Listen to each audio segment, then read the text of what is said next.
Woo! Hey, good morning. You're listening to Conservative Cat on Cities 92.9, the news and talk Bloomington Normal. So do appreciate you tuning in each and every single morning. It's Friday. Man, it feels like this Friday couldn't have come any slower. I'm telling you, this week just dragged. How you doing this morning? I'm all right. I have the hiccups. So apologies if I hiccup on the radio. I've been trying to get rid of them. I looked it up. I think if I held my breath, I think I've officially eliminated my hiccups, but we'll have to see. There's nothing worse than having the hiccups. Let me know in the comments section on YouTube and in Rumble. Do you hate the hiccups? How do you get rid of your hiccups? Let me know. 309-451-9299. You can also text in.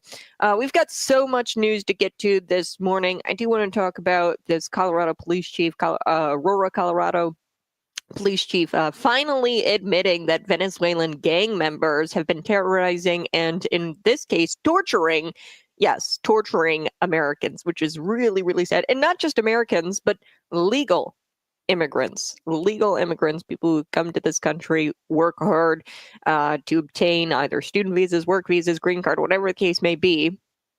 And they've been terrorizing these Venezuelan gang members, not only Americans, but they've been terrorizing legal migrants. So we're going to talk about that. We're going to talk about Trump's border czar, Tom Homan. He doesn't hesitate here, folks. He says, hey, we're going to do mass deportations day one. So I want to get to all of that. Plus, this guy, he's a violent guy, and he's in this women's prison in Washington State, okay? Because, people over there who run things, they don't have a moral compass, and they allow men in women's prisons. We do the same thing here in Bloomington Normal. Now, I think he was housed separately. Then he transferred to Lincoln Women's Correctional Center. But we had a tranny in a facility as well, but he got special treatments, okay, because that's what trans rights are. They're special rights. They're not just human rights, but they're special rights. And he got to be housed not with the men, like he was one, okay? I'm talking about Michelle Blessant, James Blessant. You guys can look up the story. I won't get into it right now. But people without a moral compass afford these people special rights. And afford violent people special rights, and they let him be housed with women, but they had no choice but to remove him from the women's prison because of safety concerns, because he was having prohibited sexual relations with one of the inmates. Wow. I wish I could have said, told you so. I told you so. I don't think that this should shock anybody, this story, but they had to remove him. But now he's suing the correctional facility. So we're going to talk about that. But first, let's get into this Colorado Aurora story. And as always, folks, I'm live, YouTube, Facebook, Twitter, and Rumble. You can see me there. I want to get into this story. This is the Aurora, Colorado police chief. Now, since the pandemic, there have been way too many scandals, okay? I feel I'm only 25, right? And I feel like I've lived through so many scandals. It's not even funny. I just started following the news, if you think about it, when I was 20. 18, 19, I was too busy, making money waitressing, right? And I wasn't really following politics all that much. I started following politics when I was 20, and in the course of 5 years, folks, I feel like I've lived through scandal after scandal, pandemic, and one of the worst scandals, I think, to happen within this 5-year period, gang members terrorizing Americans for far too long. International gang members, so Venezuelan illegals. They have been terrorizing people in Aurora, Colorado, specifically taking over apartment complexes.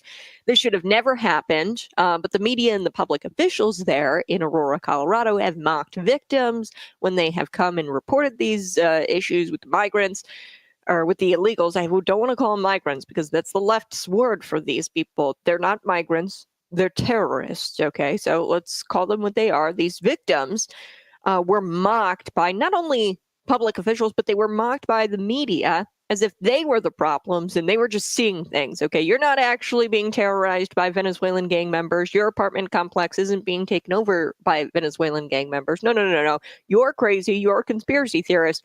Remember that? Now here he is admitting, the police chief, that people have been tortured now. Okay, so kept gaslighting you into thinking that this wasn't a problem, that there were no such thing as gang members taking over the Aurora, Colorado apartment complexes. Now there's been reports, and he admits now that there was torture inside one of these Aurora apartments. Take a look. It was a male and a female. They were accosted by approximately 13 to 15 armed individuals. They were pistol whipped, they were beat, they were mistreated. One of the male was actually stabbed, he had a stab wound.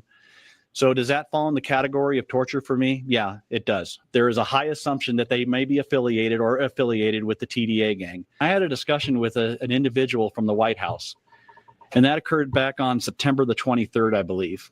And that person basically told me that, hey, once these immigrants get across the border, that's all we really care about. And to me, that's a problem. Wow, those are powerful words. That was the police chief in Aurora, Colorado, detailing a nightmare inside the walls of an apartment complex known to be home to members of that notorious Venezuelan gang, Tren de Aragua. More than a dozen suspects breaking into an apartment where they tied up, pistol whipped, and even stabbed two innocent victims. I can barely believe it as we say it. I can barely believe it as I say it. No, I can believe it because people in that community have been trying to tell everybody that this has been going on for quite some time. All it took was Trump winning the election for the Aurora police chief to admit that everybody already knew it was true. And it just took the election for him to admit it, folks. Which is what these officials have turned a blind eye, and they've turned a blind eye to these Americans who have been reporting this going on in their apartment complexes being taken over. They've turned a blind eye.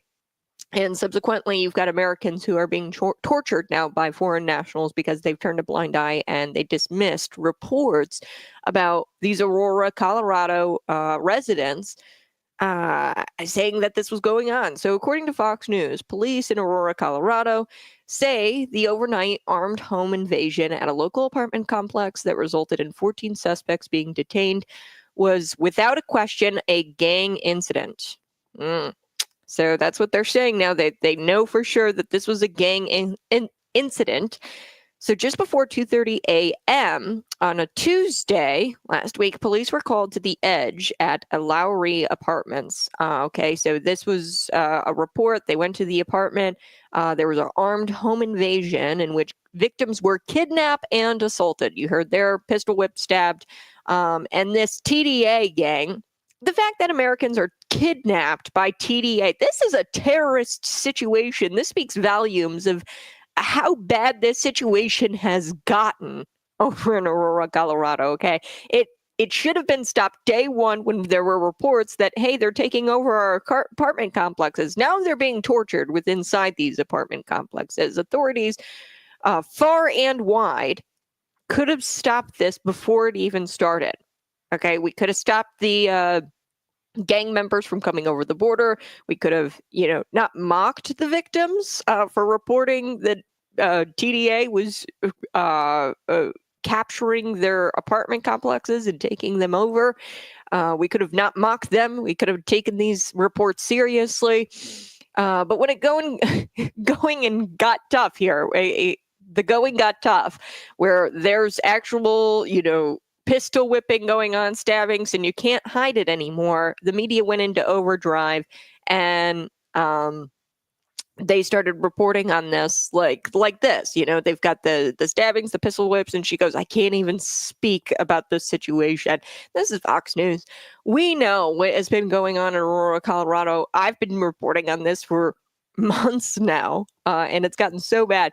The media, they went on overdrive. They were in overdrive mode, trying to silence anyone who dared speak up against the TDA gangs or speak up against the open border. Aurora Police Department Chief Todd Chamberlain said during a Tuesday news conference that 13 to 15 people, mostly males, some females, entered into an apartment where 2 people were inside. Police say the suspects took the migrant victims. So there were migrants, legal migrants, to another apartment. So they kept the Americans in one apartment and then they took the migrants into a different one. Same location where and then the victims were bound. They were threatened and bound, all the victims, Americans, migrants. So there were 13 to 15 people.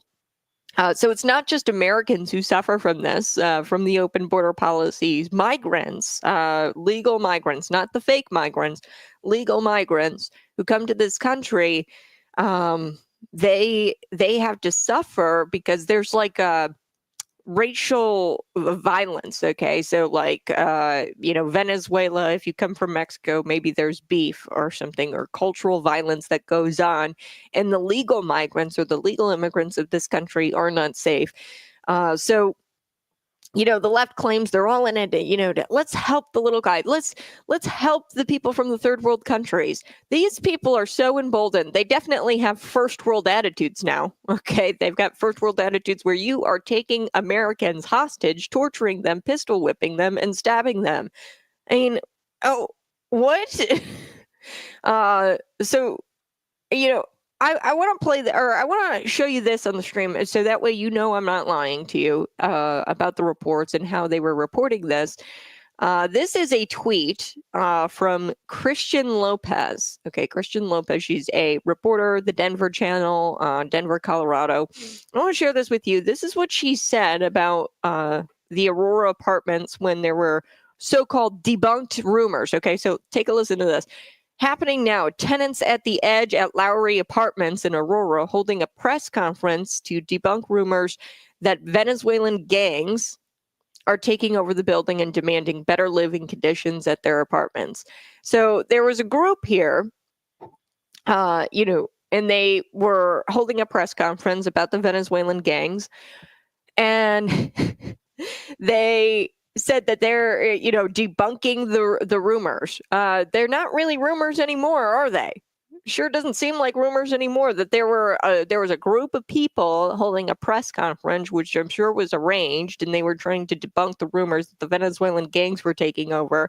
So some people within the apartments obviously had these reports that the Venezuelan gangs were taking over, and then there was a press conference that this Denver channel, the local channel there in Colorado, had covered, and they tried to say that, oh yeah, these are rumors. Look at this press conference.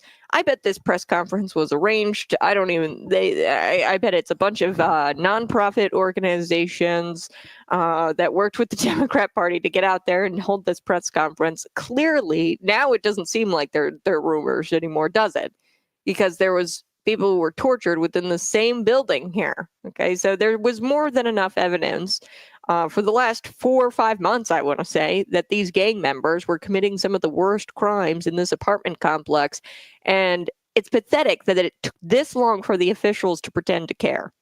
Okay, they took way too long to pretend to care about this issue. All right, I got to take a quick break, but come on, folks. I mean, it took the Trump administration, it took Trump winning the election for this police chief to really care or to pretend to care. Okay. This has been going on for quite some time. Don't let the media gaslight you, the mainstream news gaslight you. We've been talking about this. We could have seen this coming from a mile away. The officials, the media, they mocked these victims when they had reports. They had these faux press conferences. I'm going to say that this is a faux press conference. Clearly, they weren't rumors because look what happened. Doesn't seem like they were rumors anymore, does it? Okay, so I got to take a quick break, but when we come back, we are going to be chatting a little bit about. I want to do this story with the border czar, Tom Homan, because they're going to come in, they're going to fix this day one. They're going to start with the violent criminals, okay? They're going to start with the TDA within the prisons, and they're going to carry out mass deportations day one. It was kind of hilarious because the border czar, Trump's border czar, Tom Homan, was on CNN, and they were shocked that, they asked him, hey, when are you going to carry out mass deportations? And he goes, day one? Why wouldn't we carry it out day one? Why wait? Because there's situations like this going on where there are Americans tortured. So we're going to come right back. You're listening to Conservative Cat, Cities 92.9.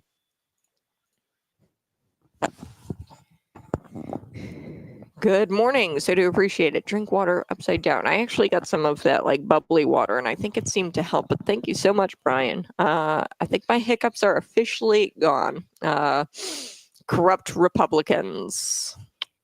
I'm not sure if the police chief is a Republican. I'd have to look into that. I don't know. It's not an elected office, so I don't know if there's a really easy way to tell that. But clearly, you had public officials gaslighting people. You had reporters gaslighting people. So this Christian Lopez woman, so she's with a Denver channel, which is a local channel there in Colorado. She says, happening now, tenants at Edge Lowry Apartments in Aurora holding a press conference to debunk the rumors that Venezuelan gangs are taking over the building and demanding better living conditions at their apartments. So that was the spin. Okay, they were saying that the apartment complexes, the people who run the apartment complexes, they were the ones who were causing these terrible living conditions, and that this Venezuelan gang rumor was just all of it was fictitious, which just isn't true. And I like this. If you go down and you scroll a little bit here, I'll show you. Here's the actual footage of what's been going on. So you've got Venezuelan gang members. Here's all of the evidence, folks. Police respond to suspected TDA gang activity. And this is what was actually going on. Day after day, you had police show up. You had these guys on a security cam, okay, of the apartment complex.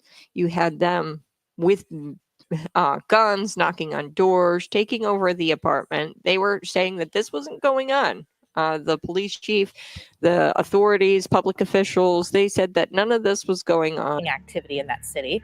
The mayor told Fox News this week the gang is collecting rent at a troubled apartment complex. The interim police chief, in a video press release, says that's not happening. In an attempt to clear confusion and figure out myself what is and what is not fake news, I pulled up there myself to find out. Fist up, guns down. You see that? Fist up, guns down. United we stand, divided we fall. Stop the gun violence. We're in it. We have all these ominous posters indicating some mass violence out here. We sure we don't want to roll up the window and film through it? So the surrounding neighborhoods, I'm sure, have a lot of opinions on what's going on here. Probably a lot of the negative attention that has been brought. Also, there's not a single source of media here. Everything on Twitter is telling me we're going to show up to a war zone in this apartment complex. I doubt that's going to be the case. So I hopped out of the car and walked straight up to the apartment complex with no clue what was going on and with hopes of not getting shot with a scoped rifle. Is it true that gangs have taken over this apartment complex or no? Tren de Aragua? No sé, hermano. Okay, No okay. sé. ¿Es peligrosa aquí o no? Sí. ¿Sí? Sí, ¿Por qué? Like, pop, pop, pop. sí, muchos Ok. plomos, sí, pero no, o sea, no Criminales. puedo hablar más de lo que puedo decir porque también es mi seguridad Okay. de mi persona. Are most of the people that live here from Venezuela? Yes, Okay. yes. Y yo fui uno de los primeros que llegó aquí a los edificios. Bien? Yes, el principio fue bien, pero después que cambiaron la administración de los edificios, todo se volvió nada. Todo cambió, todo cambió. Los edificios no sirven, Ok. no bueno, no bueno, no good, los apartamentos. No bueno aquí. No, no good. Oh, interesante. Pregunta. ¿Es Tren de Aragua aquí? No. No? Okay. Fake news? Falso news? Okay, gracias. ¿Es Tren de Aragua aquí o no? No. No? No. ¿Peligrosa aquí lately? ¿No? ¿Es cierto que los pandillas se han apoderado de este complejo de apartamentos o no? No, no sé, porque yo vivo trabajando, yo vengo al trabajo y a dormir. ¿Cuántos años vive aquí? Meses. ¿Meses? 3 meses. Okay, ¿de dónde eres? Venezuela. Okay, I'm sure that'll be a common story out here. We are not hearing any confirmed gang activity. This is how you get shot out here, by the way, guys. Okay, have you heard about like the gang activity and that sort of thing? No, I hear gunshots all the time throughout the night. Gunshots all the time? The apartment somewhere over here that the 2 people died in. Okay. 2 people were shot apparently. Is it safe out here? During the day mostly. I don't like to travel around through the neighborhood at night or around dusk. Tren del Agua no corren los apartamentos. No. Los rejas de los apartamentos. Creo que hay una desinformación con respecto a un video que anda circulando. En realidad, a mí no me han extorsionado. Yo no he pagado. Yo siempre pagué aquí a los propietarios. Okay, so it's kind of interesting. This guy went out and he actually did some on the boots boots on the ground reporting there. And basically what I think is going on here is a lot of these residents are either unaware that TDA had taken over, although it's pretty clear that they have taken over. They tortured Americans. We now know that story, and the police have I don't know if they were aware that even themselves that TDA had taken over. Perhaps the landlords couldn't tell them that they had taken over, and you had the landlords. It's probably a much stickier situation than the police were like letting on. I would imagine that the police were probably saying like, oh, there's no TDA, there's no TDA.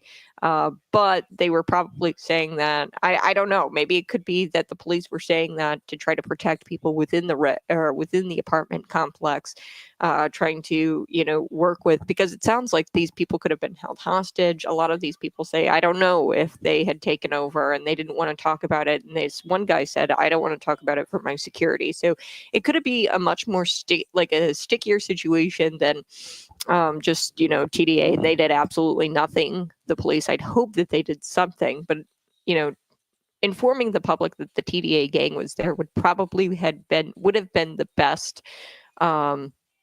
option for the police. I don't like this whole keeping the public unaware of what's going on in this apartment complex.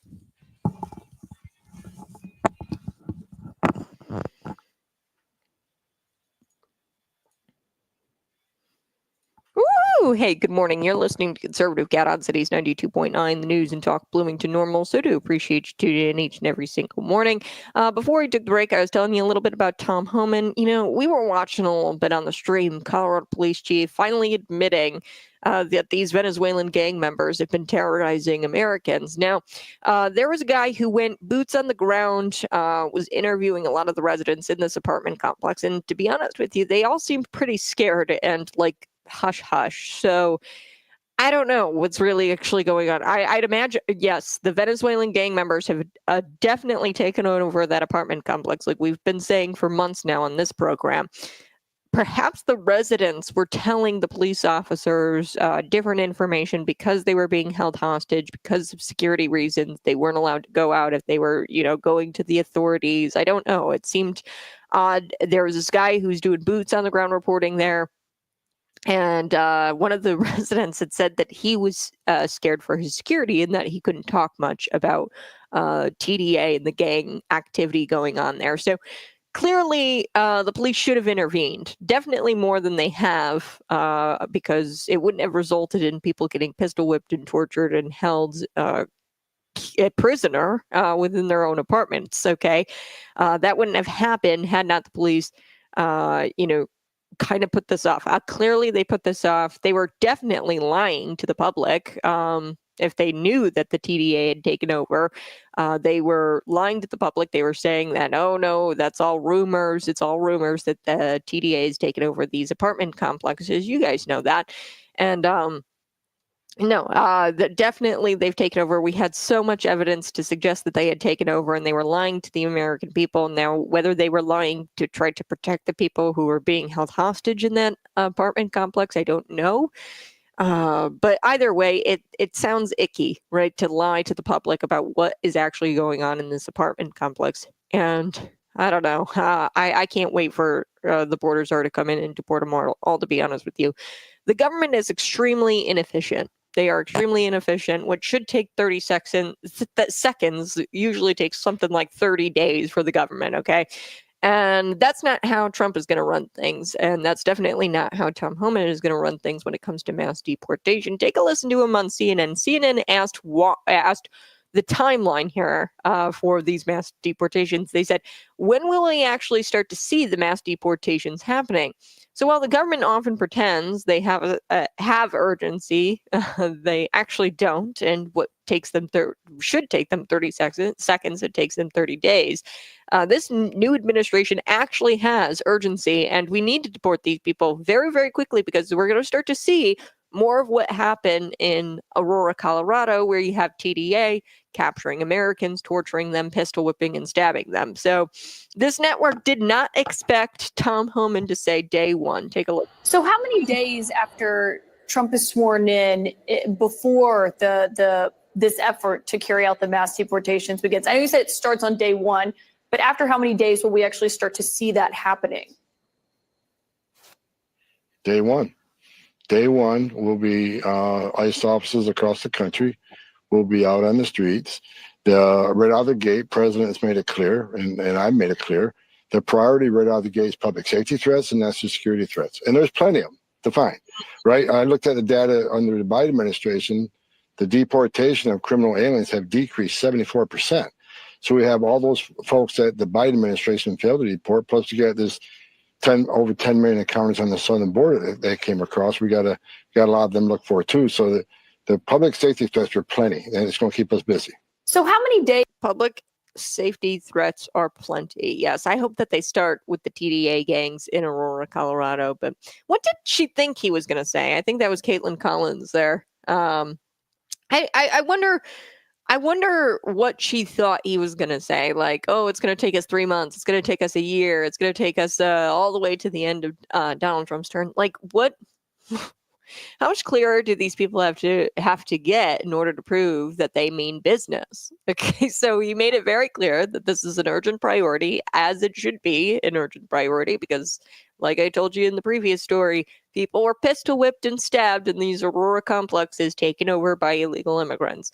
Okay, so the left still has a problem with this. Okay, they still have a problem. They said that they were going to get rid of the public safety threats. So that means deporting people who are in our prisons, people who have already committed crimes on top of committing federal crime, entering this country illegally. They're going to start with that. And the left still has a problem with that. Okay, they don't like that they're going to be deporting criminals. Okay, so it's unclear, really, it's unclear why the left really likes chaos. I don't know why they like chaos, destruction. It's probably what gets them reelected time and time again is the chaos. They feed off of it. And the last thing that they want is law and order. The only urgency when it came to the border for Biden's administration was destroying every single policy that had Trump's name on it. Okay, that was their urgency, was to create the worst border crisis we've ever seen. So that's the only urgency coming from the Biden administration, is to get rid of everything that had Donald Trump's name on it. Subsequently, the current administration, the Joe Biden administration, fueled the worst mass immigration crisis that the United States has ever seen. Okay, and Trump had the most secure border in American history. So majority of people, they voted for Donald Trump, and he's not willing to take his time. Okay, there is a sense of urgency here because the American people voted for Donald Trump because he has a sense of urgency. So he wants to get things done. Doge is going to be a big part of what he wants to get done. I'm really excited for Doge. I know a lot of people don't like the fact that Elon Musk, I'm not even a big Elon Musk fan. Like I said, I don't trust him. But I like Vivek Ramaswamy, and I like the fact that there's outsiders coming in because they understand what the private sector is like. Because everything that happens in the public sector would not fly in the private sector. And they understand that these guys, the entrepreneurs, Elon Musk and Vivek Ramaswamy. So I've got high hopes for Doge. And I don't think Trump could have picked anybody better for the border czar job. Tom Homan, he has made it clear that he is not messing around. And I really hope that they start with this TDA gang in Aurora, Colorado, because that's just devastating. And it seems like the situation over there is way stickier than maybe even I'm letting. I don't even know what exactly is going on, but it seems like the residents are told by the TDA to not talk about it and to not talk about how the apartment complex has been taken over. And I don't know, in exchange, they might be able to leave and actually go to work and all of this, and they get to leave the apartment complex if they go out there and they, say, oh, this isn't happening. It's all rumors and things like that. There's some residents who were saying, oh, I can't talk about it because of security, like my own security reasons. Like, I don't know. I don't know if they've taken over or not. So yeah, this is a really interesting story. You've got the Colorado police chief finally admitting the Venezuelan gang members have been terrorizing Americans. But I think that we knew that. We've known that kind of for months. We saw a lot of evidence. There was people with big old guns on security footage. of the apartment complex. There have been calls, reports made by terrorized people calling for the police to come there. Reportedly, there were gunshots every night. So, yeah, to come out and finally admit this, like, obviously there was something going on. Now, I don't know if the police, maybe they were lying about TDA being there because they thought that they were going to protect the residents who were kind of being held hostage or being tortured by the TDA gang there. I don't know, but hopefully they start there with the mass deportations. Now, when we come back, we're going to be talking a little bit about this guy who was housed in a prison, a women's prison, a man, a trans man or trans woman, a man who pretends to be a woman. He was housed in this Washington state prison. Because people over there are immoral, and when you have immoral people running things, men wind up in women's prisons. But they had no choice but to remove him because of safety concerns. He was having prohibited sexual relations with an inmate. So we're going to be talking a little bit about that story when we come back. And then in the 7 o'clock hour, you're going to want to stick around because I've got a story for you about zombie boards. Yes, what is a zombie board? Well, Illinois has a lot of them. So zombie boards and commissions are undermining public trust, according to this organization, Reform for Illinois. They're dedicated to a more ethical Illinois here. It's an organization, and zombie state boards and commissions have undermined the public's trust. According to an Auditor General report, an Illinois Auditor General report, it was found that over 100 state boards in Illinois are inactive. What does that mean? Well, it means they're creating government to create government, and they actually don't do anything. These boards that they create and these commissions that they create, and 28% of the active boards, they're not even really all that active because they barely meet. They're supposed to meet a certain amount of time to get things done, to draft up reports, make recommendations for our legislators, these boards, but they don't even meet the required minimum amount of times. So, yeah, we've just got way too many units of government. Actually, Illinois is the state with the most units of government per capita in the United States. So, yeah, we're going to get to that story because it's a good one. We'll be right back. You're listening to Conservative Cat on Cities 92.9, the news and talk of Bloomington Normal. Hey, go ahead and smash that like button. Share this out with your friends. I so do appreciate you tuning in. It's job one. It's job one. Tom, yeah. Like, I don't know what she was expecting him to say. Like, she goes, how long is it going to take you to carry out mass deportations? Or, like, how long until you carry out mass deportations? And he was like, day one. We've been saying that for a long time. I don't know how much they have to, like, can they make themselves any clearer? I think that these people in the media and just honestly the citizenry is expecting, you know, what should take 30 seconds to take 30 days or 30 months, you know what I mean? Like, they're just used to the government being inefficient, and perhaps it's because they can't even fathom, you know, under the Biden administration, the Biden-Harris administration, they say we're addressing the root causes of the border, and it's going to take some time. It takes no time. You deport the people. You start with the people who are causing the most havoc. So your TDA and Aurora, your criminals like Gabriel Calixto in Springfield. I think I've talked about him extensively on this program. He kidnapped a girl. He was here on DACA, which, you know, I struggle with DACA. There's talk about allowing the DACA recipients. Now, these were people under the Barack Obama administration who come in under this DACA. It's the Deferred Action Childhood Arrivals Program. They came in under DACA, which was unconstitutional. DACA is just terrible, and they should have never been here in the first place. Okay, now, on one hand, you've got DACA members or DACA recipients who are really upstanding citizens. They've been here a long time. They speak the language. They've been here since Barack Obama, right? Barack Obama allowed them to come in, 15 years old or something like that, which DACA, to me, it sounded like it was like a, state-sanctioned human trafficking program. I'm going to just be honest with you. They're children. Why are you allowing children to come here without their parents in some cases? It seems really strange to, be in high school or go to college and Now, the average DACA recipient, somebody who they're now at the average age of 30, okay, and a man in his 30s, like Gabriel Calixto, he arrived here, I think it was in 2015 or something like that, at the age of 15. Now he's like well into his 20s or something like that. He came in under Barack Obama. I think it was under a Barack Obama term. But Gabriel Calixto, he kidnapped a girl while he was here on DACA. He's a DACA recipient.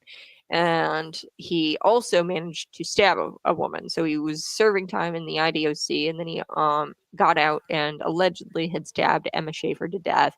And now he's on the run. I don't know where he's at. Feds think that he fled to Mexico. But this guy should have been deported, hands down, right after he had kidnapped a girl. Right, he got that pled down and only served like a couple of years in the IDOC, and then finally, the federal authorities got to him, and they were drafting up deportation papers. But clearly, he wasn't deported for very long. Now, he could have come over the border a second time. Who knows where he was deported, and then came back over via the open border policy. Either way, it was either DHS failed to do their job and actually carry out the deportation, or he made it back into the country through the open border. Either way, it's just a mess because he managed to allegedly stab Emma Schaefer. Now, I struggle with the DACA recipients because I understand there's some people here who don't even speak the language of their country anymore. They've been here for years. They were here under the Barack Obama administration. And there's talk that we should just give them amnesty. Now, some Republicans say we shouldn't do that because DACA was unconstitutional. I tend to agree with those Republicans. Now, you'll hear Donald Trump talk about DACA and how they've got to work with Democrats to get the people who had received DACA under Barack Obama amnesty and kind of grant them like citizenship. That's kind of like what he implied in this one interview. He didn't come out and say amnesty, but he said we should work with the Democrats about DACA and the people who are here on DACA. Now, some DACA, they're good people. Other DACA, Gabriel Calixto type. So we have to actually kind of vet these people who are here on DACA, and I think deport the criminals, maybe keep the law-abiding citizens here. But even then, I don't like it because that just goes to show you can just pass something that's unconstitutional and get your way, and do something that's unconstitutional and get your way and have it be legitimized. And I don't like that idea. We shouldn't be legitimizing unconstitutional practices and programs like DACA.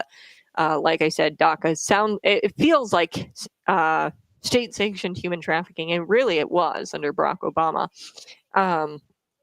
But yeah, so I struggle with DACA. Maybe they should be granted amnesty. Maybe it should be on a case-by-case basis.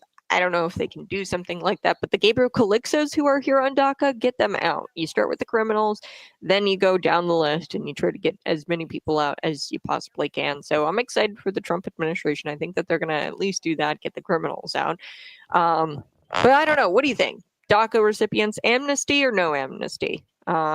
DACA, we know, is unconstitutional program, but they've been here for years now. Should we just kind of just say, well, it was unconstitutional, let's just legitimize the whole thing? Or I tend to lean that way. I really do. I don't like the whole legitimizing the unconstitutional program of DACA and letting Barack Obama get his way.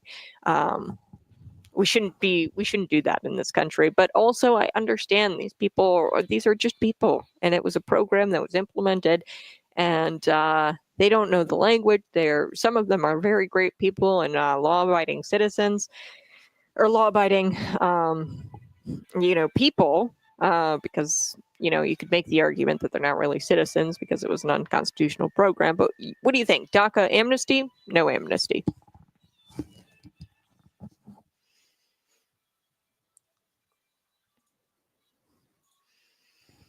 Hey, good morning. I so do appreciate you tuning in each and every single morning. Go ahead, find me on YouTube, on Rumble. Smash that like button, subscribe to the channel today. Before I took the break, I was telling you a little bit about this guy in Washington State. This is a really tough story. This is some heavy lifting, but there's no no morality over in Washington State, and people who run things over there don't have a moral compass. So this is why things like this happen. A violent man was housed in a women's prison in Washington State. However, things got really, really bad, and they had no choice but to remove him for safety, as the safety concerns were impossible to ignore at this point. Okay, so according to Redx is a media outlet. They specialize in transgender individuals, specifically in prisons. And they do some great reporting. They did a report on our own transgender individual, Michelle, aka James Blessant, who was housed separately away from the women and the men at the McLean County Jail. And then I believe he was later transferred to the Logan County or the Lincoln prison, the women's prison. So I don't know if he's still there. I don't know. I'd have to dig into that story. But this story here at Washington State, this trans-identified male convicted of murdering his own parents is attempting to get back in a women's prison after being transferred out due to his sexual behavior with female inmates. Prohibited sexual behavior with female inmates. Who could have saw that coming? He goes by the name Amber Faye Fox Kim. He's 35. His birth name is Brian, and he is suing the state's Department of Corrections, claiming that he was housed in a male prison, and that is cruel and unusual punishment. I don't understand this whole thing where society, they have this. People who have an indescribable feeling, okay, even if this is legitimate, if he is actually transgender and he has this indescribable feeling where he thinks he might be a woman, which I don't think that this is clearly a guy taking advantage of an ideology and of a very, very broken system. I don't think that he's actually transgender. I think that he's really just taking advantage of the system here and how broken it is.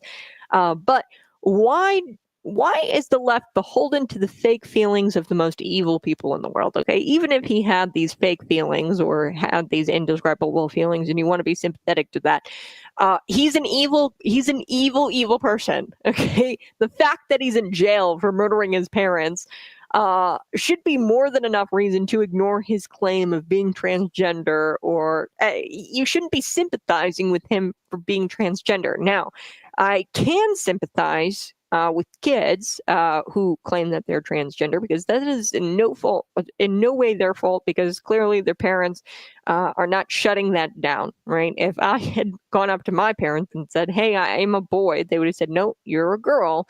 Okay, and I was a tomboy growing up. I loved fishing. I was outdoorsy. I loved boy things. Wouldn't wear a dress. You couldn't get me in a dress or a skirt. I would kick and scream when I was a kid. But my parents, thank God, they didn't take that as a sign that I was a boy and then transition me. Okay, my parents, they were like, "No, you're a girl. You're gonna wear the dress." Okay, that's what my parents did, and I can sympathize with children because they're innocent, and they don't really understand what's going on with this ideology, and they might actually come out and say they're trans. They don't really understand what that means. But this guy, no, he is a jackwhack. He's evil. He's an evil person. So you're not entitled to having my sympathies for any reason. You killed your parents. I'll tell you what's cruel and unusual punishment: killing your parents.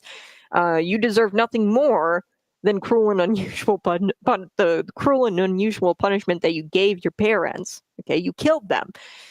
So Washington Department of Corrections, they transferred this guy out of the Washington Correctional Center for Women to the Monroe Correctional Facility. It's a men's prison. So he had been detained at the Women's Correctional Center, Washington Women's Correctional Center, for 3.5 years. So he's there for 3.5 years, but moved due to safety concerns after reportedly having prohibited sexual interactions with a female inmate. Wow. Saw that coming. That is all the evidence you need to know that this guy is a total liar. He's not transgender. He's taking advantage of an extremely flawed system. And the left's ideology is so delusional that they have to uplift the fake feelings of people, no matter how bad those people are, no matter how evil those people are. They have to embolden them, and they have to uplift their fake feelings. And it doesn't matter if we threaten women's safety in this prison, the female inmates in this prison. It doesn't matter. It doesn't matter if we, at their expense, we have to uplift this person, even though he's an extremely evil individual who killed his parents. So it doesn't get much more deranged than that, to say the least. Okay. I don't even know how to describe this insanity. It's just terrible, terrible, terrible. All right, I got to take a quick break, but you're listening to Conservative Cat on Cities 92.9 The News and talk of Bloomington Normal.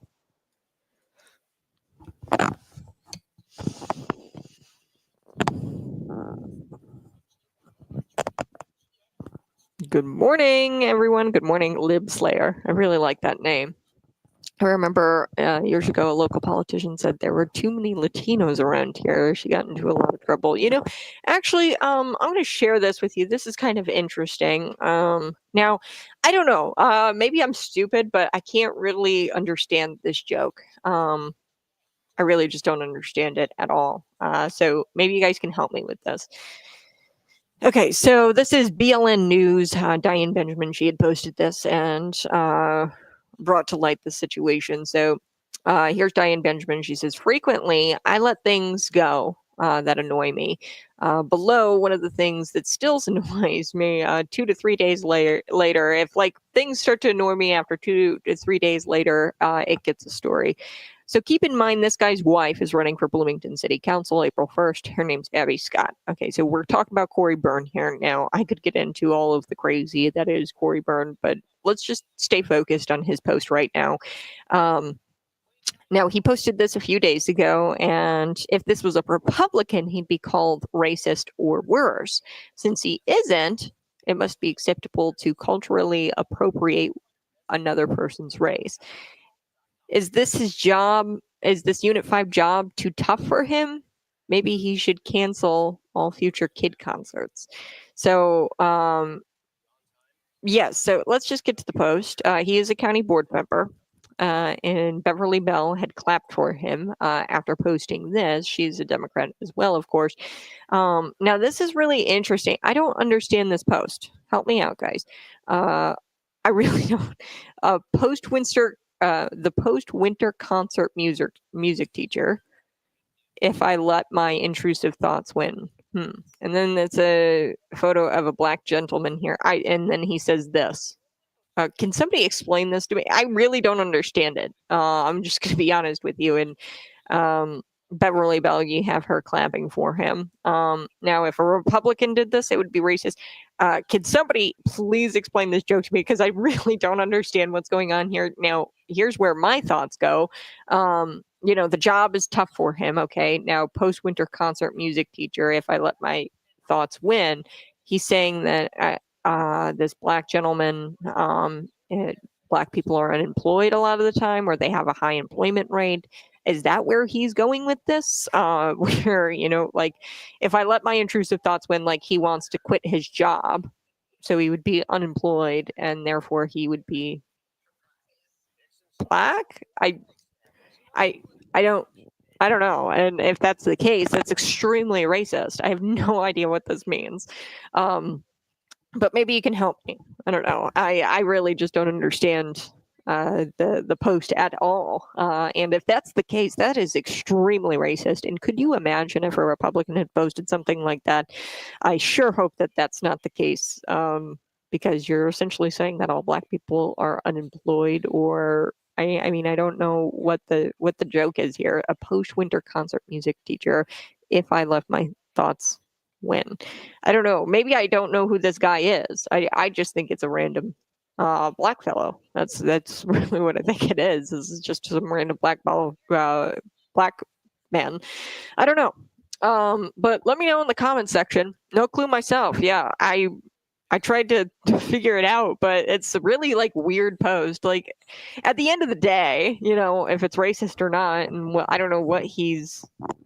If I let my at the end of the day, it's weird. You know, you've got your local politicians posting things like that, and the more concern is most likely this post is about how he can't handle his job, okay, or how he wants to quit his job because winter concerts are hard as a music teacher. Like, give me a break, dude. Like, really, your Unit 5 job is that tough for you, where you're getting paid with taxpayer money, okay? It's not even real money that you've earned, okay? You're taking people's money as a public sector employee. You mean to tell me that it's too hard for you? Give me a break. Yeah, no clue. I got no clue what that post means. It's very bizarre. But his wife is running for Bloomington City Council, and he is a sitting county board member. All right, we're going to be coming right back. I want to talk a little bit about actually these zombie state boards and commissions and how they undermine the public trust. It's just government nonsense. I'll be right back. Smash that like button. Here we go.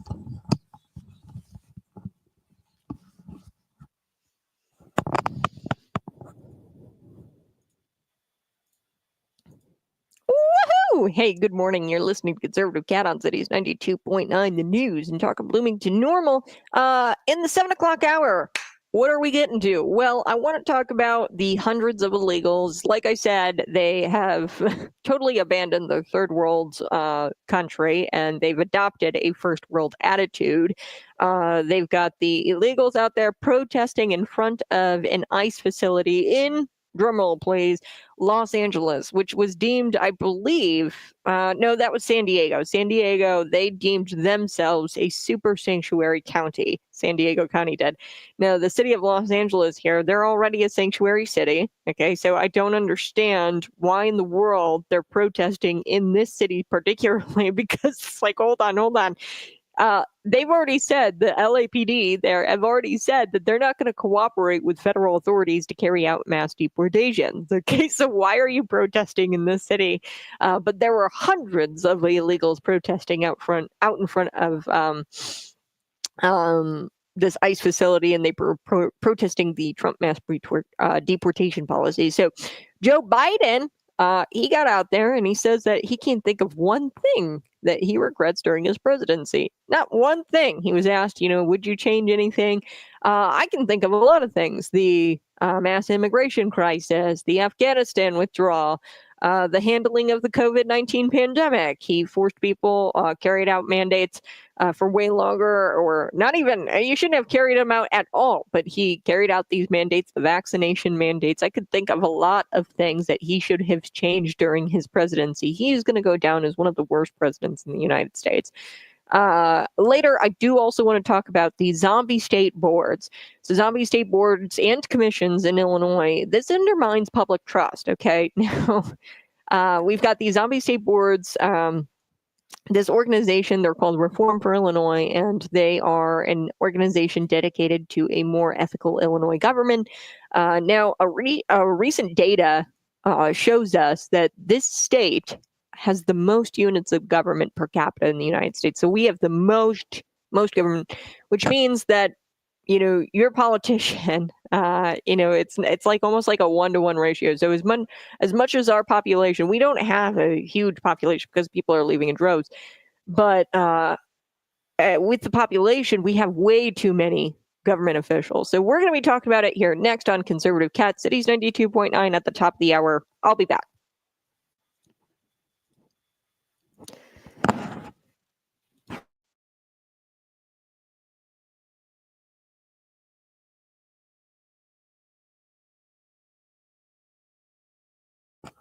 Good morning. Excuse me. I had to mute my mic a little bit, and I was like coughing up a storm. I had the hiccups this morning. You guys are helping me, trying to get rid of my hiccups. What do you do for your hiccups? Let me know. But now I'm like coughing. Go ahead, smash that like button. When we come back, we're going to be talking about these state boards and commissions. Now, this would never fly in the private sector, okay? If you have a board or a commission, they're supposed to do something if you assemble it, okay? Now, this Auditor General report was shocking, and it found that over 100 state boards in Illinois were inactive, which means that they do absolutely nothing.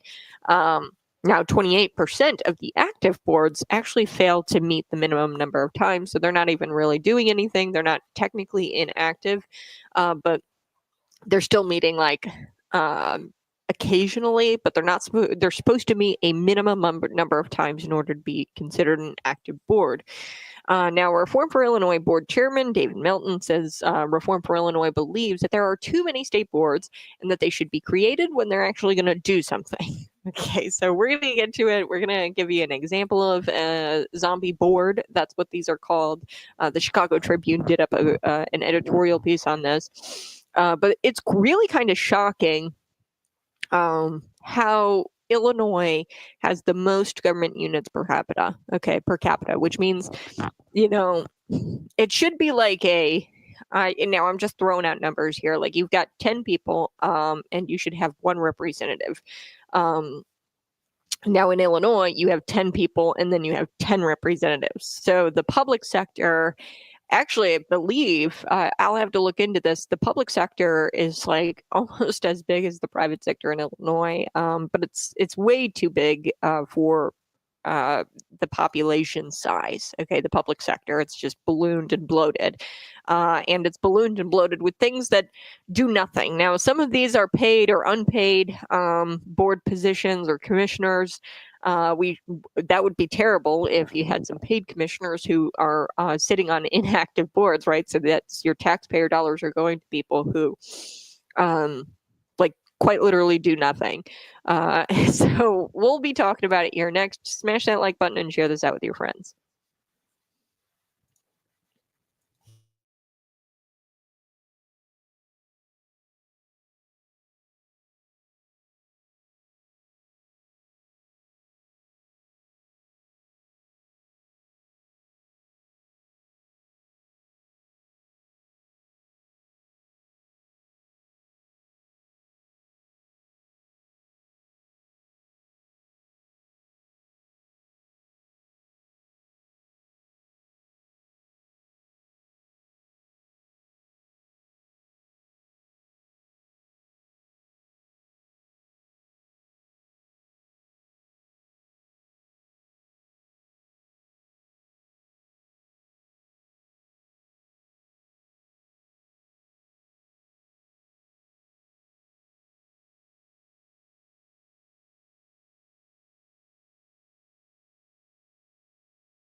Woohoo! Welcome to the Red Kingdom. You're listening to Conservative Cat on Cities 92.9, the news and talk of Bloomington Normal.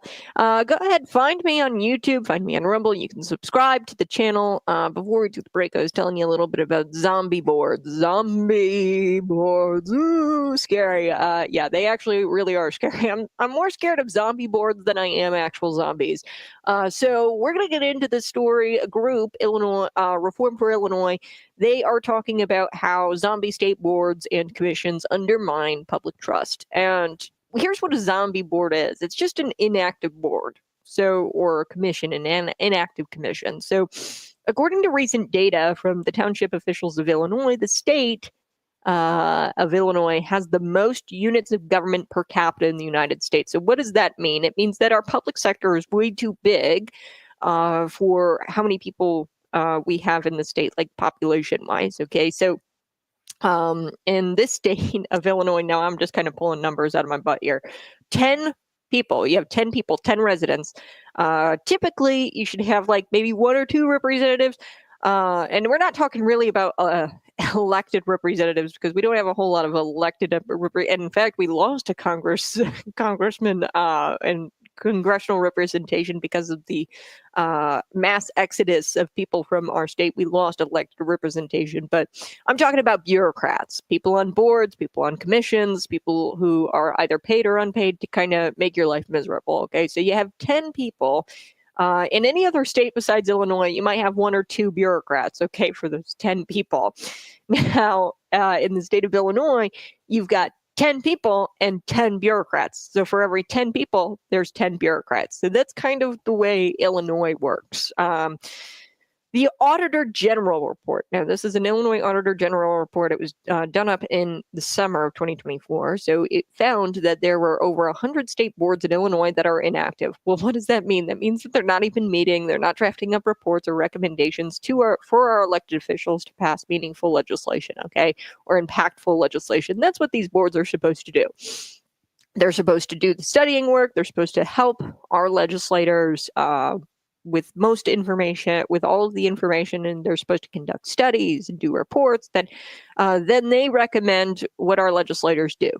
If you ask me, I think our legislators, the reason why we elect them is because we trust them. Okay, our representatives are representative of us, and I really don't think that there's really much need for anything like a state board or commission. I know I'm far right, folks, and I'm anti-government. I'm a crazy nut for wanting no boards, no commissions, and just wanting our elected officials to, I don't know, do their job, which is to go there and vote and have a brain of their own.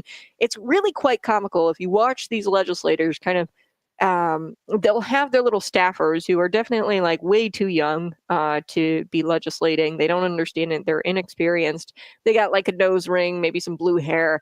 Then they come up, they whisper something to their state legislator. They're right there at the dais, and where they're supposed to be casting their vote, and they've got a microphone. They whisper something, and then that legislator actually like repeats verbatim what that staffer had whispered to them. So we have a big problem with our elected officials just being shills of humans, so like shells of human beings. They don't have a brain of their own, and they rely on boards and commissions to feed them information. Now, maybe some boards, maybe some commissions, I don't know. I really am just kind of done with all of them at this point, and maybe there's a small handful of agencies or boards or commissions that are helpful.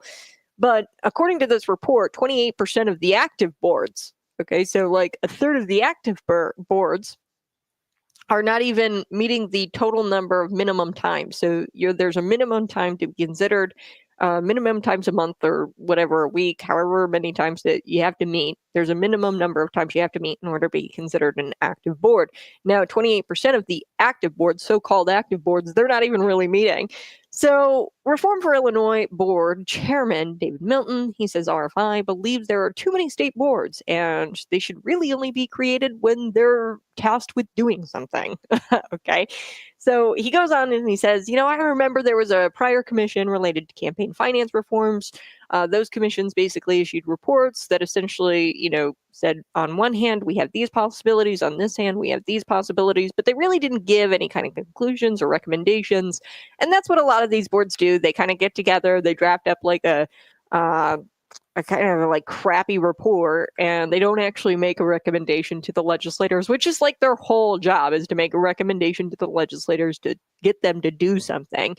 But because I think a lot of these campaign finance reforms have proved to be largely useless, both from the legislators' perspective and from the public's perspective. So you got legislators and the public agreeing on this here, where these boards, they're not doing their job. The legislator, they want that board. It helps them and it aids them to try to understand what kind of legislation they should pass. But Milton said commissions may create reports, but those reports are largely useless. They don't really come up with a conclusion, and they don't come up with a recommendation. So the problem is too many of these boards and commissions operate without any real action. They're not doing any kind of real action. Now, to take boards seriously and commissions seriously, there should be follow-ups when they do a report, and get, an actual conclusion or an actual recommendation. So I want to talk about one commission that is actually disbanded. So this isn't an inactive board or inactive commission, the Illinois Reform Commission, which was started by Governor Pat Quinn in 2009.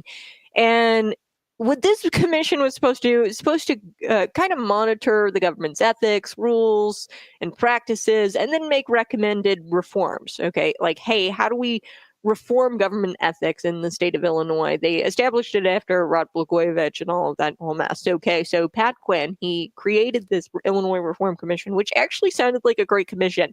But here's the thing, he only created it with an expiration date for like a year. Okay, so he wanted this board to operate within a time frame of a year, and they didn't really come out with a whole lot of recommendations. And one thing that I really liked about this commission, and they expire the good boards and the good commissions, like the Illinois Reform Commission, they gave it an expiration date. And really what this was the cool thing about this commission was that it allowed the citizens to suggest necessary changes to state government to eliminate wasteful spending. And it was quite literally you could go to the website and you could make comments, and you could say, hey, I think that we should get rid of the Illinois Sports Facility Authority. Okay, we as a people, we as a citizenry, we don't think our tax dollars should be going towards sports stadiums. We don't want to subsidize billionaire sports stadiums. We're sick and tired of it, and we don't want to do it anymore. Okay, and they could go and they could air their grievances there at the website, and then they could take those back to the legislators. And say, hey, the citizens really don't want this board anymore. We should disband it, and we should stop funneling money to these individuals to, carry out the Sports Facilities Authority management. So the commission's website gave the citizens the power, but they disbanded this commission. It expired. So the only good commission out there is kind of it is the disbanded. Okay, so there's inactive boards, and this is a disbanded board. This is not an inactive board. They officially disbanded because it had an expiration date. Now, when you visit the website, and I just think that this is a funny little bit, the Illinois Reform Commission website, it was reformforillinois.org or something like that, or illinoisreform.org. When you go to their website that they had set up for the citizens to air their grievances, it's like a home improvement blog, which is really funny. I'm just yeah, that pretty much sums up Illinois. So it was kind of like our own Department of Government Efficiency, our own DOGE proposed by President-elect Donald Trump, where, he tapped these two billionaires, Tesla CEO Elon Musk, Vivek Ramaswamy. They're outsiders, entrepreneurs, and they are spearheading this initiative, DOGE. Now, some people, David Milton, he said that he's not in favor of Elon Musk, billionaire, being in charge of kind of this analyzing the government and analyzing government spending. He doesn't like that.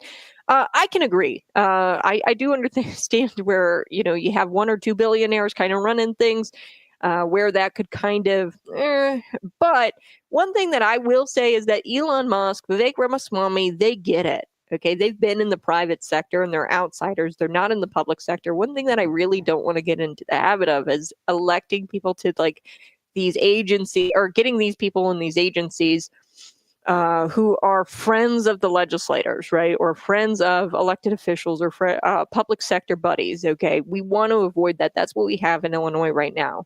We have public sector buddies, people who can't get elected because they're not very popular in their communities, but they're friends of our elected officials, and they get into these commissions and these boards.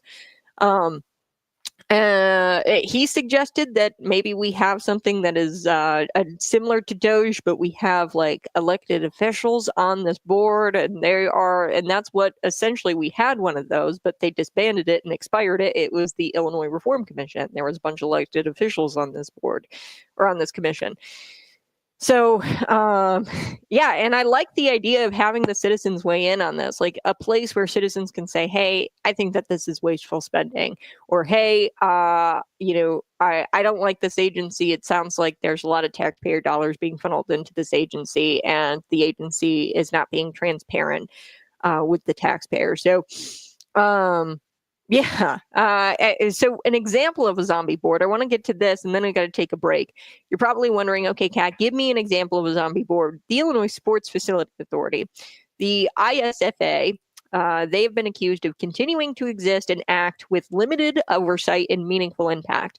Okay, so the authority was created to oversee the financing operation of the Chicago White Sox Stadium, and I think a couple of other stadiums. But while its mission was largely fulfilled with the development of the stadiums, the board continues to operate, and now there's talks of like upgrades to these facilities and upgrades to these stadiums. And I don't think that that should be something that the taxpayers on the hook for. Illinois Sports Facility Authority manages the debt repayment on publicly owned stadiums, and as the Bears and White Sox look to build new stadiums, their positions may be more relevant again. Okay, the Illinois Sport Facility Authority board here, like this commission, they might be more relevant because you're hearing, White Sox and the Bears, they want to upgrade their stadiums, but we shouldn't be doing that with taxpayer dollars, okay? We shouldn't be subsidizing. So here's what the Illinois Policy Institute, Bryce Hill, says. He says, this poses a bigger problem. Illinois taxpayers shouldn't be on the hook for subsidizing stadiums for billionaire owners. These stadiums have historically been poor public investments, and taxpayers are still paying off the debt accumulated from the last time these stadium owners wanted upgrades. So we're putting taxpayer money towards sports stadiums. Like, that's something that we should not be doing. And the citizenry should be able to say that on a platform like a website that sounds like really interesting. Like Governor Paquin, don't like the guy, Democrat. Democrat. And I can get behind something like an Illinois Reform Commission where we cut government bloat and the citizenry has a say in how we eliminate wasteful spending. So what do you think? Should Illinois have a Doge? Let me know in the comments section on YouTube Rumble. You can also text me, 309-451-9299. We've got a lot of zombie boards just inactive boards. I want to come back and we're going to talk about how these foreign nationals are protesting outside of this ICE facility in Los Angeles, which is really funny because Los Angeles is a sanctuary city. I don't know what the hell you're protesting. Your officials there, your police officers, have said they're not going to help carry out Trump's mass deportation policy. So I really don't know what the hell you're protesting, but we're going to get to it here next on Conservative Cat Cities 92.9, the news and talk of Bloomington Normal.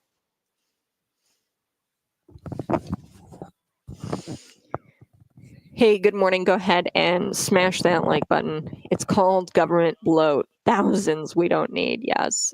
So we have a ton of government bureaucrats. Now, this isn't elected officials, okay? I have no problem with more elected representation. I know that sounds crazy. You're like, wait a second, Kat, you're for politicians. I'm actually all for like elected auditors. I like the elected town supervisor. I don't like appointed positions. Appointed positions are costly. They tend to cost the public, the taxpayer, a ton of money. And here in the state of Illinois, we have more units of government per capita, which means I gave that analogy. You got 10 people, 10 residents in Illinois. You've got 10 bureaucrats. Whereas in other states, it's like you got 10 people and 1 bureaucrat. Okay, so we are bloated. We've got these inactive boards, and we need to do something about it because I don't think that they're going to disband themselves. It's another thing that we talked about. David Milton had said, I had asked, okay, so can these people like disband themselves? And he goes, I don't think that these bureaucrats are going to put themselves out of business. Some of these people are paid, some of them might not be paid, but they're not going to put themselves out of business. If they're inactive, which is just kind of sad. Like, if you're not meeting, if you're not doing anything, what's the point? Is it really just so that way you can say, oh, I'm a commissioner on X board or whatever, or I'm a board member on this board for the government, if you're not getting paid. Now, some of these people might actually be getting paid, and then I could see where they don't want to put themselves out of business because then they're not collecting the monies for that. So they're not going to officially vote to put themselves out of business. And he goes, I think it would make sense for maybe some of our elected representatives to come up with a real proposal for essentially right-sizing the Illinois government units. So downsizing the Illinois government units and getting that on track. So yeah, I think we need a Doge. We need something like a Doge. Now, I don't know if that means we get like a billionaire to run things or do Doge. I think that Vivek Ramaswamy and Elon Musk are trusted individuals and confidants of the president, and they're friends of the president. So President-elect Donald Trump, that is, and he trusts them. I don't trust Elon Musk. I hope that he doesn't cut things that would benefit his business, if that makes sense, or benefit him only. Okay, I'm all for equality. Okay, not equity, equality, equal opportunity. And if you've got a billionaire in there with a specific agenda, what if, I'm trying to think of an example where he could kind of get in there and, there could be a conflict of interest. He has a lot of government contracts with the government already. I'd imagine that, he won't, now that he's the guy who's doing all of the research and stuff as it pertains to AI, artificial intelligence, he's like the guy who does all of that. I think he's going to shut down probably a lot of government agencies that kind of do their own research in that, and he could probably capitalize on it. And if there's, government studies the government can push out, or, they could probably contract with other people who do AI other than Tesla. He might, I don't know what kind of power he's going to have, but he might be able to say, oh, we're not going to do a government contract with, I don't know, X company who does artificial intelligence. We're only going to do it with Tesla. That would not be cool. I think that, government contracts, kind of silly. I don't know why the government would need AI or anything like that, but I don't know. There could be a conflict of interest. I trust Musk. I don't like him as speaker or his cars. Yeah. I don't know. I really don't trust the guy. And here's why. And I don't trust Vivek Ramaswamy for the same exact reason, actually. They're both not Christians. And I know that sounds whatever, superficial. You can harp on me in the comments or whatever. But here's where I really it's unfortunate that you're not a Christian. It's not fine that you're not a Christian, because I want you to be a Christian, because I think that or I want to see you, when we all go, or in the rapture of the church, right? However, when you come out and say you're not a Christian, but you also are very pro Christian principles. So Vivek Ramaswamy and Elon Musk have both said that they're pro-Christian principles, but they're not Christians. So that tells me that you are a malleable person, that you are kind of bendy, and you are not willing to stand behind. So Vivek Ramaswamy, for example, is Hindu. And he says that America, should follow Christian values and morals, but he's Hindu. That means to tell me that you are so quick to abandon your religion, and that you have no true belief system. Okay, because if you truly believed in Hinduism, then you wouldn't have said that. And that kind of worries me a little bit. So I don't know. I don't know if I trust Elon Musk totally 100% or Vivek Ramaswamy because of those reasons.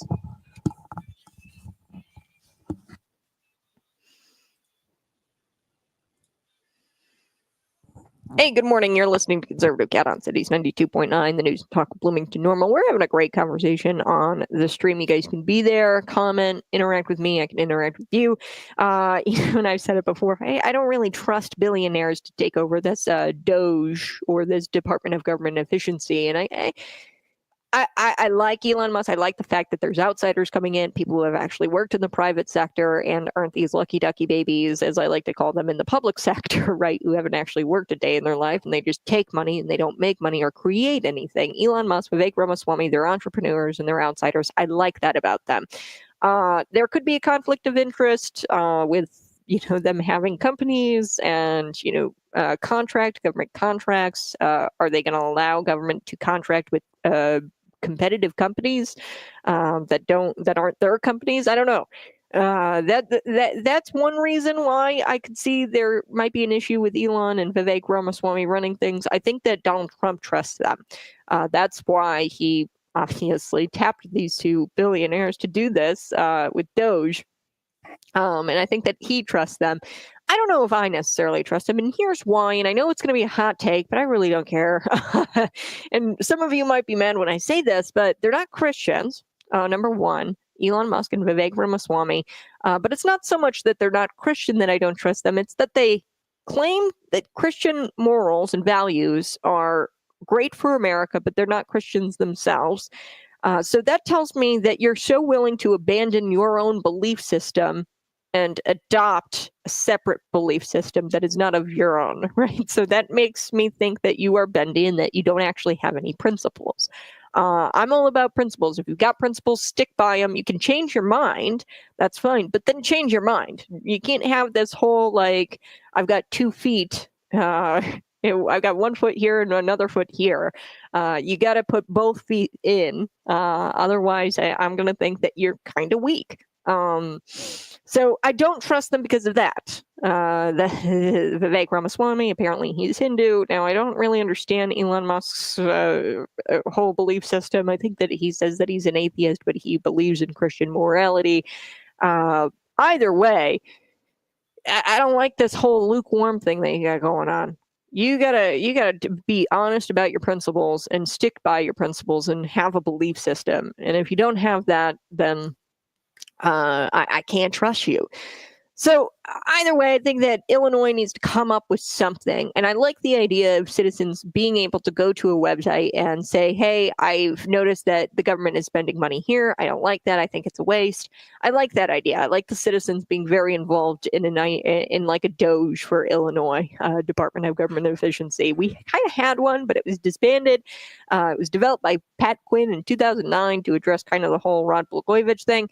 But it was expired within a time period of a year. So they didn't get much done. They only drafted up reports and no real recommendations. And clearly we have very unethical Illinois government. So it didn't do anything, this Illinois Reform Commission. But I don't know. I think that we need a Doge. I don't know about you. Illinois. Doge. What are your thoughts? Text me 309-451-9299.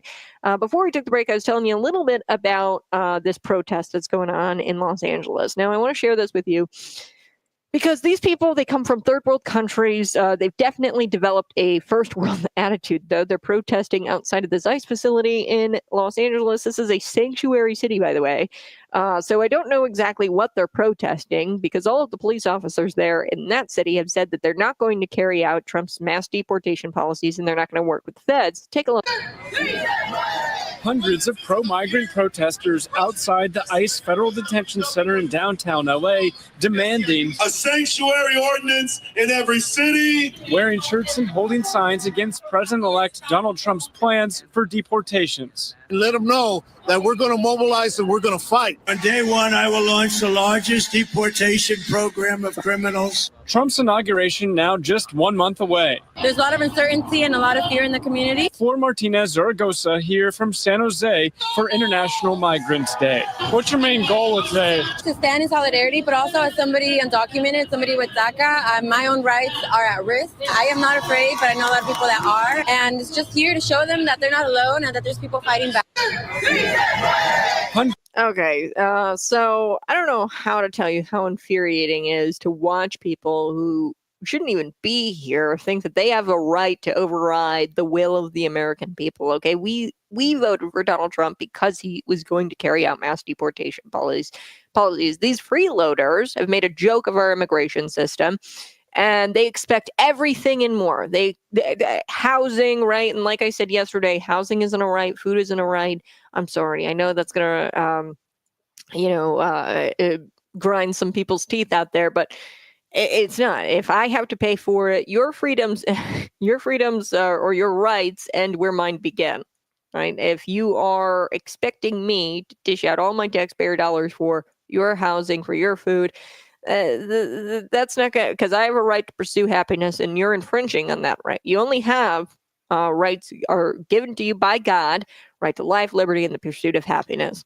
And we're treated like second-class citizens. The American citizens in these American cities are treated like second-class citizens, or even worse in some cases, they're tortured by illegal Venezuelan gang members, as I told you about the Aurora, Colorado story earlier in the show, where they pistol whipped American citizens in their own apartments. It's like, come on. I don't have to tell you how infuriating it is, for the people who should not be here. They think that they have the right to override the will of the American people. We voted for Donald Trump to do this, okay? Los Angeles Police Department, their chief is actually refusing. Like I said, I don't understand why in the world they're protesting in Los Angeles, because Los Angeles is a sanctuary city. Their police have said that they're not going to carry out mass deportations. Let's take a listen. Here we go. LAPD will protect our immigrant community. LAPD officers will not take action to determine a person's immigration status and will not arrest someone for their status. And LAPD will not assist with mass deportations. Los Angeles is a city of immigrants, and I know immigrants are being disparaged right now, but I want the people of Los Angeles to know my viewpoint. Our nation was built by immigrants, and LA, such an extraordinary city, because of the people here from literally all over the world. That right there was Jim McDonnell. He has now been voted to be the next LAPD chief. Okay, so according to ABC, in honor of International Migrants Day, local organizations, nonprofits, and hundreds of nonprofits, aka the fourth branch of government, and hundreds of people rallied in downtown Los Angeles in an act of solidarity with immigrants who fear President-elect Donald Trump's promised plans for mass deportation. Number one, had no idea there was an International Migrants Day. Didn't know that was a thing. Kind of pathetic that they're celebrating themselves, though. Kind of similar to Kwanzaa, the guy who created Kwanzaa, invented Kwanzaa. He created the holiday, the so-called holiday, to celebrate himself. They're celebrating themselves as if they've done something significant. Okay, now if you are an actual legal immigrant, that is significant. I think that we should celebrate things like that, but they're celebrating themselves for not doing anything significant. All they did was break federal immigration law. So these people despise the way Americans vote, and if you despise the way Americans vote, then you can just leave. Or you can get deported. Like I said, they have third world struggles. They had the third world struggles. They came to the first world, and they adopted our first world attitudes. Unfortunately for them, Trump won, and they lost. Okay, so if you're a criminal and you are here illegally, which makes you a criminal if you hopped the border, that means you're going to get deported, okay? And, you may or may not have loved a path to citizenship, but because you're going to get deported, it's probably going to be much harder for you because you made the decision to hop over the border and break federal immigration policy. here during the Biden administration, it's probably going to be a lot harder for you to obtain legal citizenship. I'm sure you would have loved to path the citizenship, but now that's not going to likely happen for you ever because you broke federal immigration law. It's probably going to be harder for you to get legal citizenship now when you could have just avoided all of this and just gone through a port of entry. So I got to take a quick break, but when we come back, we're going to talk about Joe Biden because Joe Biden says that he wouldn't have changed anything about his presidency. Yes, that's Joe Biden. I can name at least 10 reasons why the Biden administration is the worst in American history and why he's probably going to go down as one of the worst presidents ever. He's arrogant. He's not going to ever admit that he's done any wrong, and he's senile. Okay, so he admitted that he wouldn't do anything differently. Yes, his entire presidency, there's nothing he would change. Nothing. He actually says this. So we're going to take a quick break, and I'll be right back with that next on Conservative Cat Cities 92.9.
Hey, good morning. You're listening to Conservative Cat on Cities 92.9, the news and talk of Bloomington Normal.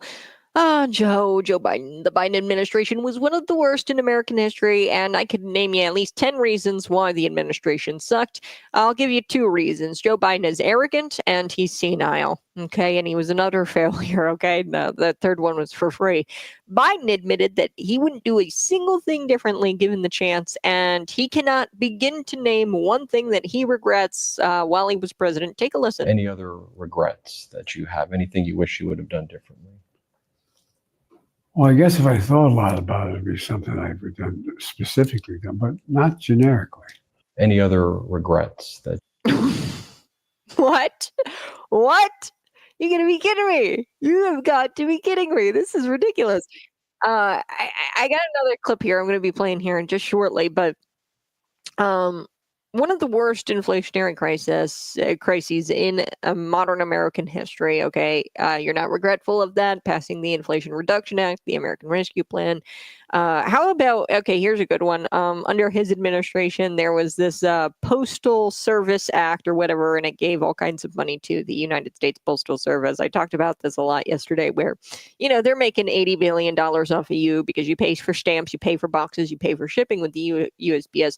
And on top of that, they're getting $120 billion over the last 4 years. Since Joe Biden's been in office, they've received $120 billion of financial assistance. Give me a break. It's privatized. It's not privatized. How about that? I think that is where is that money going? Like, really, where the hell is that money going? $120 billion to the USPS over the course of 4 years, your presidency? Give me a break. Aren't you regretful of that? They're making $88 billion. And for comparison here, FedEx, they're making $93 billion, which is kind of close.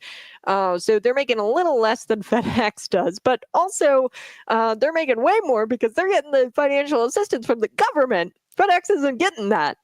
So how about the worst immigration crisis we've seen? How about the people? Why don't you say you don't have any regrets to the people who were tortured recently in Aurora, Colorado by the TDA gang, Venezuelan gang, and they were tortured, pistol whipped, and stabbed in their own apartments? No regrets at all, Joe? No regrets? What about the Afghanistan withdrawal? Nothing you'd change? What about the disastrous Afghanistan withdrawal? American service members dead. Don't want to go back on any of those actions? How about Russia-Ukraine conflict? How about Hamas-Israel? Nothing? Nothing.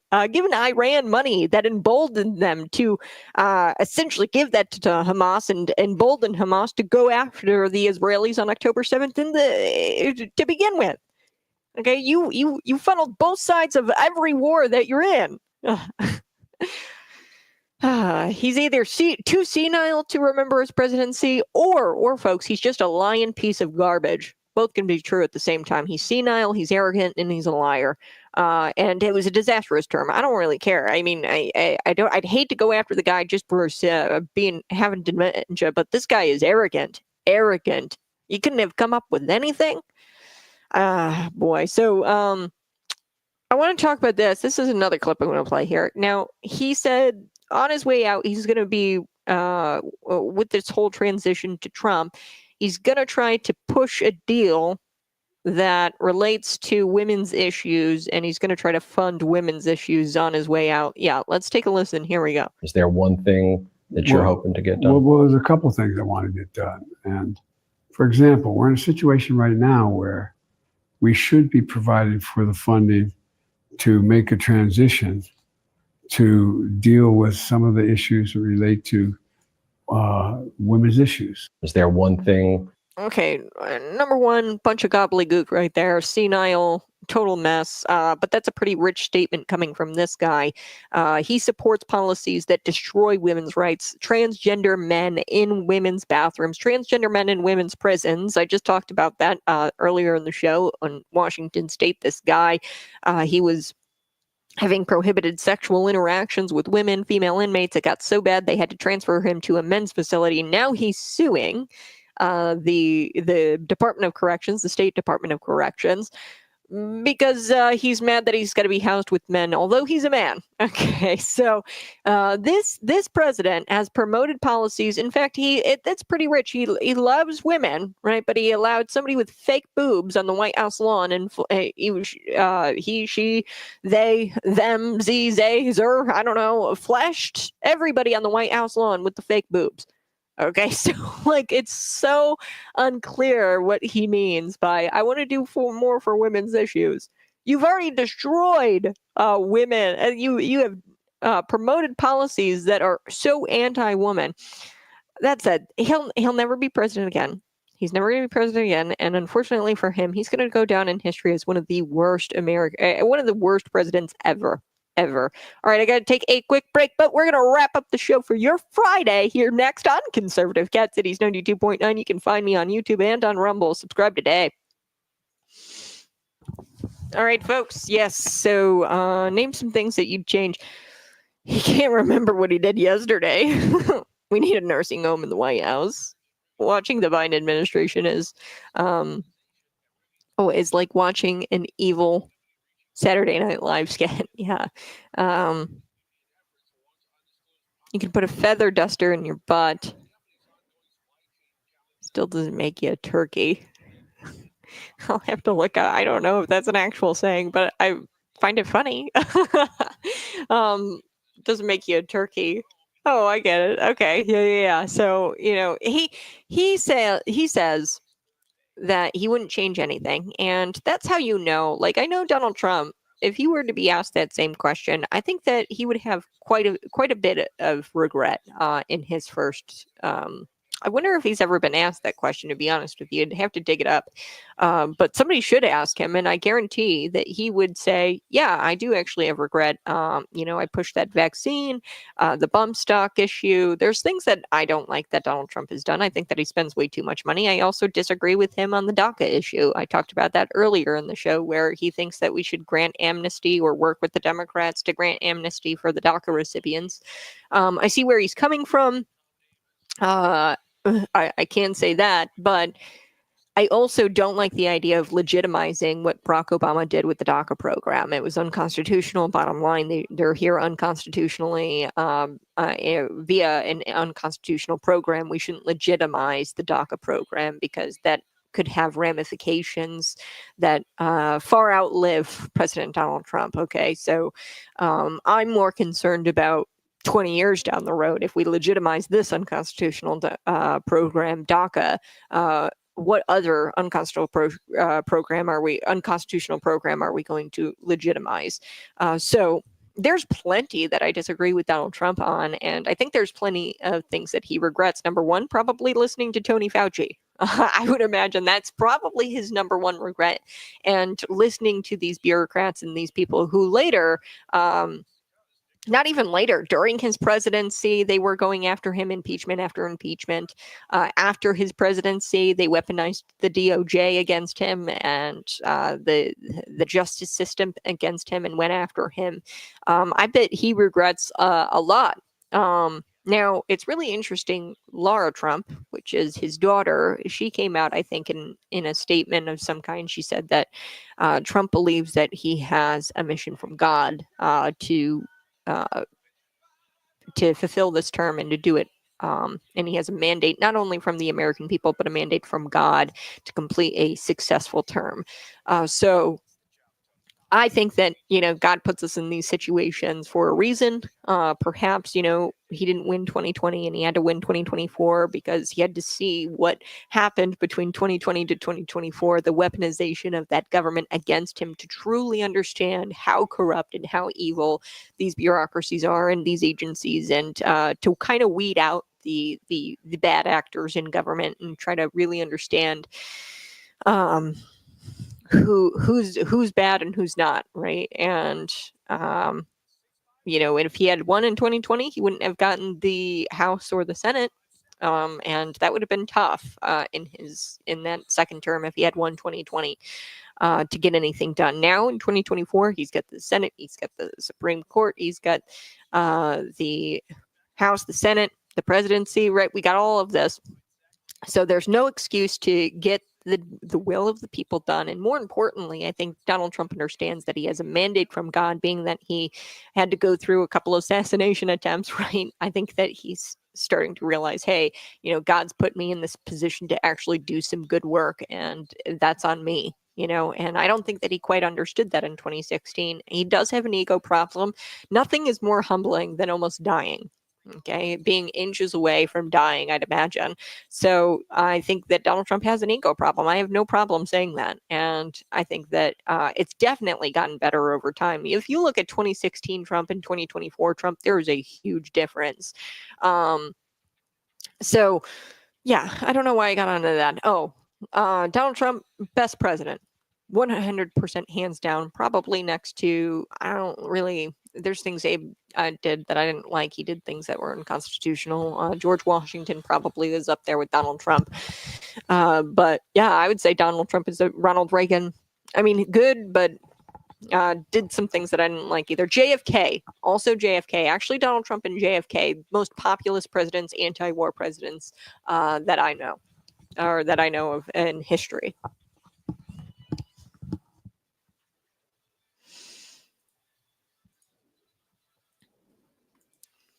Woohoo! Hey, good morning. You're listening to Conservative Pat on Cities 92.9, the news and talk of Bloomington Normal. I was telling the folks on the stream, look, folks, Joe Biden, worst president ever. He's arrogant. He's senile. People lied about him being sharp as a tack. Clearly, he's not well. And shame on Jill Biden. She probably should have pulled him out of there. And we should have invoked the 25th Amendment or something. We can't have somebody senile running the country. Can we at least agree on that?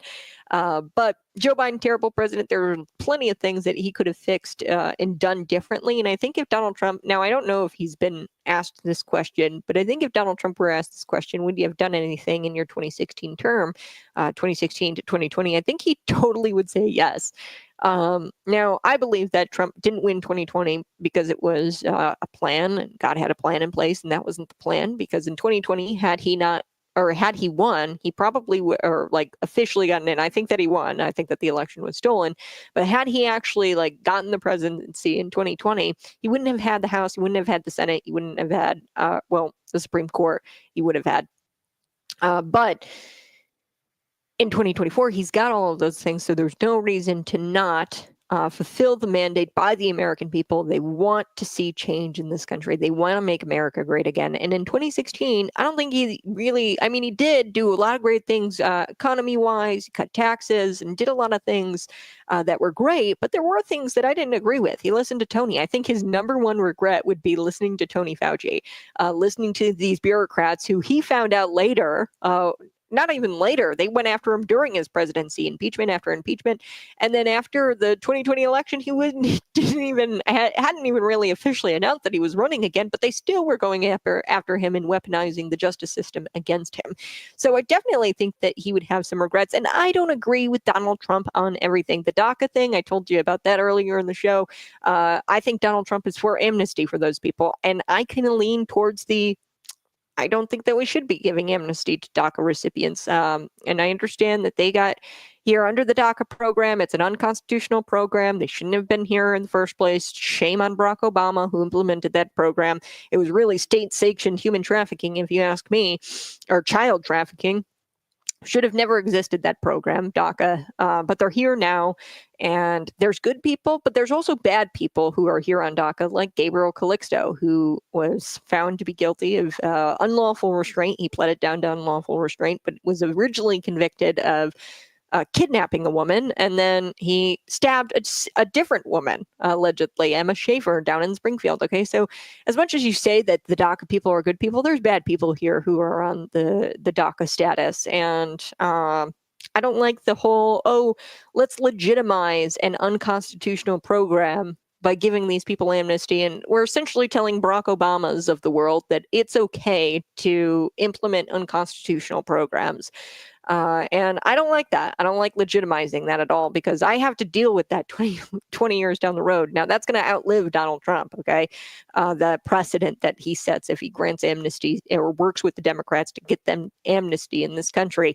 So there's plenty of things that I disagree with Donald Trump on. One thing is for sure, though, he's a populist guy. He's anti-war, and there's only been one other president, I think, in our lifetime that was like that.